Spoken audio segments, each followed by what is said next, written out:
earliest memory was probably when I was, I don't know, maybe about 7 or 8, when at school the teacher said, "Does anyone have any records?" In those days, it was LPs, record, Yeah. actual vinyl. Yeah. Anyone have any records that would show the orchestra off or anything about orchestral instruments? And we just happened to have at home an LP which was about instruments of the orchestra. And so I remember sort of every year for about 3 years I would have to take this record in for us all to listen, and that sort of got my ear attuned to the different sounds. My parents did give me piano lessons when I was, I think probably when I was about 7, but they weren't very pleasant lessons, and I remember trying to sort of pretend to injure myself so I wouldn't have to go for the lesson because the teacher wasn't particularly nice. And one day doing this, I fell over and actually broke my arm. So that was the end of piano lessons, but it was mainly because the piano teacher wasn't very nice. And then my parents tried again when I was 11, saying, "Do you want to play an instrument?" And I just that week had heard someone playing a flute up the road, and I just said, "I've heard this flute, and I think I'd love to play the flute." And so that's how it began. I went to, there was a flute teacher at school. He was actually a clarinet player, and he was a lovely, lovely gentleman, and he'd come to school with a flask of tea and tea biscuits, and I'd be with the other students who were having, some of the students who were having clarinet lessons, and I'd have my flute, which he lent me a flute, an old Rudel Karp flute. Oh, yes. And I taught myself. He had no idea about the flute. I had tune a day but one, and I'd say, "I've done these lessons this week." We'd have a cup of tea and a biscuit, and I'd play my tunes. So they're my earliest memories. Yeah, and did you have graded exams at the time, or were you primarily self-taught, or did you learn more on a free basis? It was really on a free basis. I didn't really know about exams. I soon moved on to, got recommended to a super teacher, local teacher, and she just finished studying at the Royal Manchester College of Music before it came the Royal Northern, called Vivian Lynn, and she was a fabulous player and a super teacher. And I learned the flute. So there was, I don't think she even mentioned exams. It never came into our reckoning. It was just, I learnt the instrument, and it was great fun. And it was only when I got to, I can't remember if it was the 6th form or the 5th form, when you needed to, if you had grade 8, it helped in some way, but I can't quite remember now. So I said, okay, well, I'll just take grade 8. Actually, I was 16, so it must have been what year is that? Is that year 10 now, I think? So I think maybe year 11? Or year 11, yeah. Maybe, yeah. So I just took grade 8. And my music education at school was absolutely appalling in terms of I was the only one doing it. I had no one to sort of feed off, nobody to sort of motivate, inspire, and it was very much academic, head in a book, and I wasn't really engaged. So I didn't do so well really on the academic side of things in music, and I sort of buried myself in my flute playing and then got to college. Yeah. So when you went to college, well, where did you train, and what was your experience of music college like? Well, I went to the Royal Northern College of Music, and it was fabulous because it was a purpose-built conservatoire. So it felt all new and shiny, and lots of practice rooms, and a great atmosphere.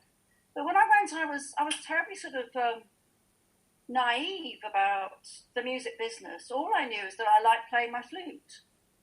I had ambitions. I was going to be doing medicine, so all my education was all geared up to doing medicine, and then I had to move school when I was 15 from Manchester down to London, to Hertfordshire. The school couldn't give me all the subjects I was doing, and those that I could do, the syllabus for each subject was different.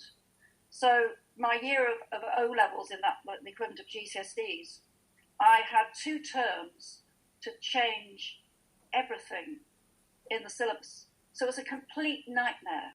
And so sort of, I remember when I got to the sixth form, chemistry clashed with music, and I just thought, well, music has been my way out since we moved. So I chose music. So having been going to do medicine, it's going to do music. So I arrived at college without a clear idea about what I really wanted or where I was going. So I just sort of kept my head down and just practiced. I practiced 6 hours a day. I didn't go out. I just worked. And and that sort of helped me achieve all the things that I've achieved, because I progressed so quickly because I work so hard. I mean, it's always a case of if you work hard, you'll get results. And so that's what I did. I just practiced like crazy. And but it was very much a blinkered existence with just sort of, flute in my sights. So I don't think it was a particularly healthy few years. I'd certainly encourage my students these days to embrace life, to go out and see things, and to mix up being in a practice room on your own to going out and doing something different. It's a much healthier way. Mm. Going back to those days of college, I mean, do you think that the way that you practiced, do you think that it was it the best way for you to practice at the time? Because I mean, I'm just thinking about this current situation at the moment where so many people are isolated, and I imagine that many musicians are now practicing on their own, and I imagine that it can be quite a lonely existence if perhaps you don't have other things outside of music. And I do think it's really important. Yeah, you're absolutely right. But there are huge differences from when I was at college, locked away in a room for 6 hours, and when you've got students today who are isolated and putting in a lot of practice, because we didn't have computers, mobile phones, social media, none of that. You really felt like you were isolated. Mm-hmm. And there was very little interaction apart from when you sat and did your chamber music or your orchestral work. It was a very lonely existence. So I don't remember being particularly happy, although I enjoyed my time there enormously. But it was a case of I was happy when I was maybe in the performance sort of arena, because I was actually interacting with people. Now, today's situation is, yes, everyone's isolated and people are practicing. The difference is they're practicing, but they don't know what they're practicing for at the moment. Exactly. Because nobody knows what's going to happen. If they were in jobs, will there still be jobs? The biggest problem with wind instruments is the safety of not catching this virus and social distancing, and it's very difficult when you're blowing wind to be in a safe environment. But the saving grace is that there is social media, and you can Google things and you can learn via the internet. So you can have online teaching.